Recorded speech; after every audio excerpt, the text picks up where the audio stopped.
జోరున వర్షం కావటంతో బాల్కనీలో కూర్చుని తన ఇంటి ఎదురుగా ఉన్న బస్ స్టాప్ను చూస్తూ ఐస్ క్రీం తింటూ ఉంది మధురిమ.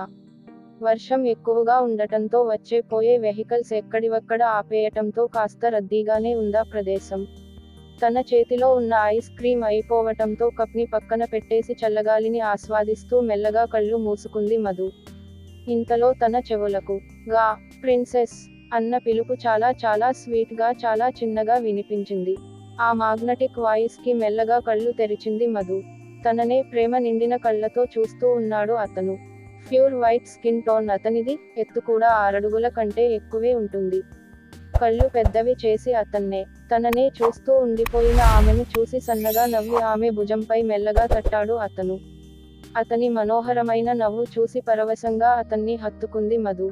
చీ వదులు అని తాను హత్తుకున్న వ్యక్తి తనను గట్టిగా విదిలించటంతో దెబ్బకి కిందపడి అమ్మా అని నడుం పట్టుకుంటూ అరచి మెల్లగా కళ్ళు తెరిచింది మధు.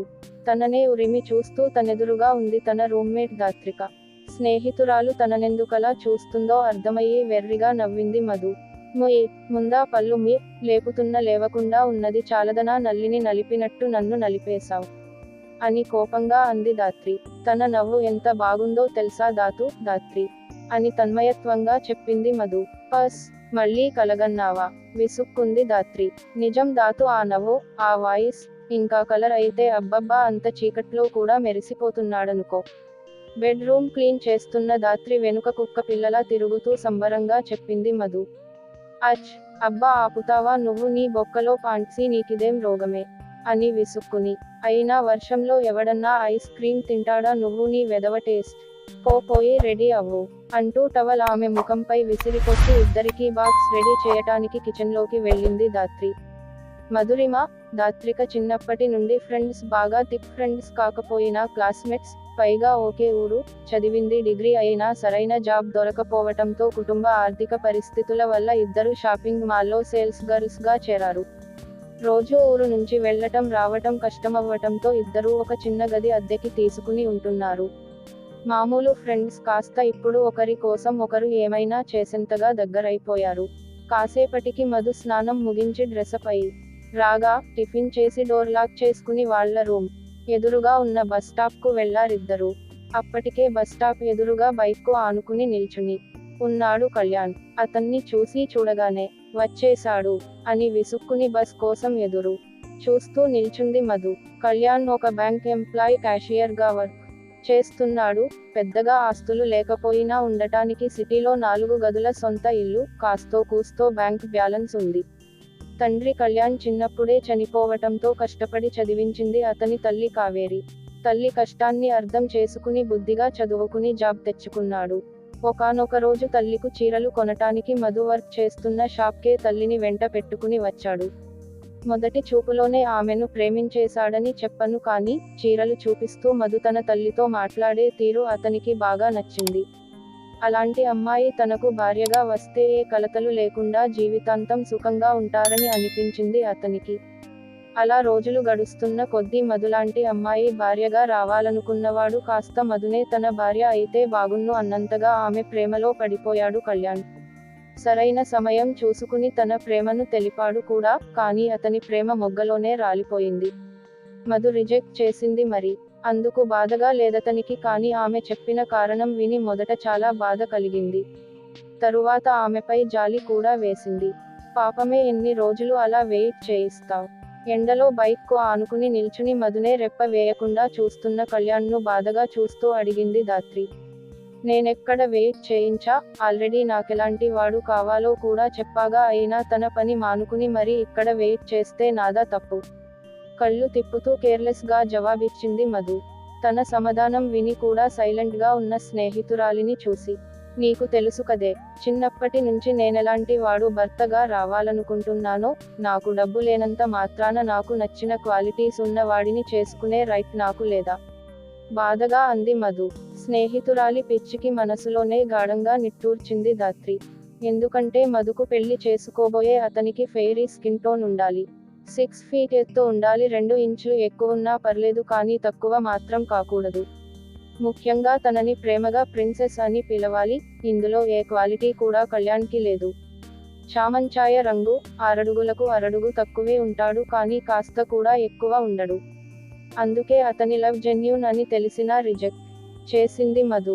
బస్ వెళ్లేంత వరకు ఆగి తన బైక్ స్టార్ట్ చేసుకుని బ్యాంక్ కి వెళ్లిపోయాడు కళ్యాణ్. ఇలానే రోజులు గడుస్తున్నాయి. కళ్యాణ్ మధు కోసం వెయిట్ చేయటం, అతనిపై జాలి పడి దాత్రి మధుని అడగటం, ఆమె తన రొటీన్ సమాధానం ఇవ్వడం. ఒకానొక రోజు దాత్రి సెలవులో ఉంది.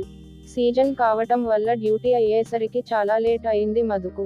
లాస్ట్ బస్ కూడా మిస్ అవటంతో ఉసూరుమంటూ ఆటో స్టాండ్ వైపు ఒక్కర్తే నడక ప్రారంభించింది. మధ్యలోనే ఆటో వస్తూ కనిపించటంతో దాన్ని ఎక్కి అడ్రస్ చెప్పి తెలిసిన అతనే అవటంతో నీరసంగా కళ్ళు మూసుకుంది.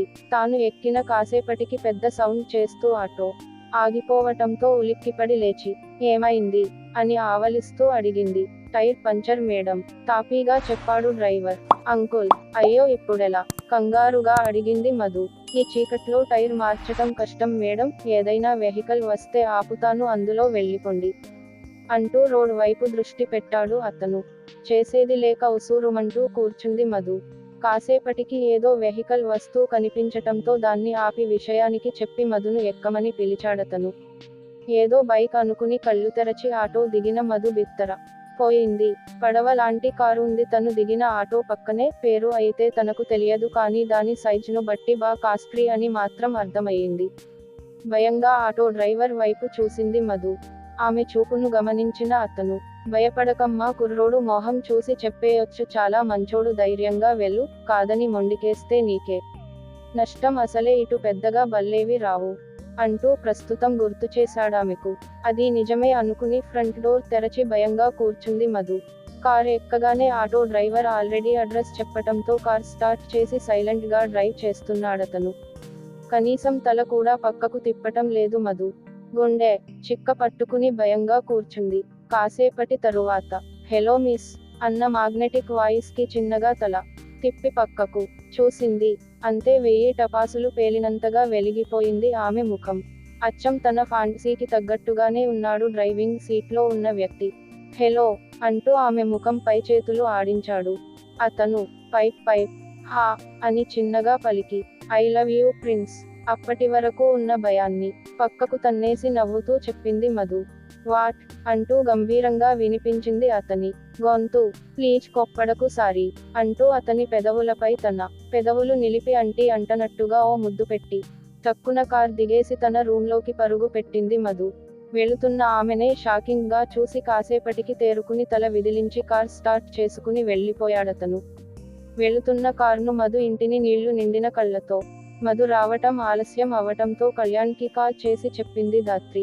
ఆమెను టెన్షన్ పడొద్దని తన బైక్ తీసుకుని షాపింగ్ మాల్ కి స్టార్ట్ అయ్యాడు. ఆమె వెళ్లిపోయింది అని మాల్ వాచ్మెన్ చెప్పటంతో వెంటనే ఆమెను వెతుక్కుంటూ ముందుకు వచ్చాడు. దూరంగా ఆగి ఉన్న ఆటోలోంచి దిగి ఆమె కార్ ఎక్కటం చూశాడు కళ్యాణ్. ఆటో ఆగిపోవటంతో లిఫ్ట్ అడిగిందని అర్థమయ్యి ఆమెను ఒంటరిగా వదిలేయలేక కార్ను ఫాలో అవుతూనే వచ్చాడు ఇక్కడి వరకు. కార్ విండో ఓపెన్ చేసి ఉండటం చేత ఆమె మాటలు వినిపించటమే కాదు, ఆమె కిస్ చేయటం కూడా క్లియర్ గా కనిపించింది కళ్యాణ్ కి. తాను ఎంతగానో ప్రేమించిన ఆమె తనెదురుగానే వేరొకరిని ముద్దాడి ప్రపోజ్ చేయటంతో తట్టుకోలేక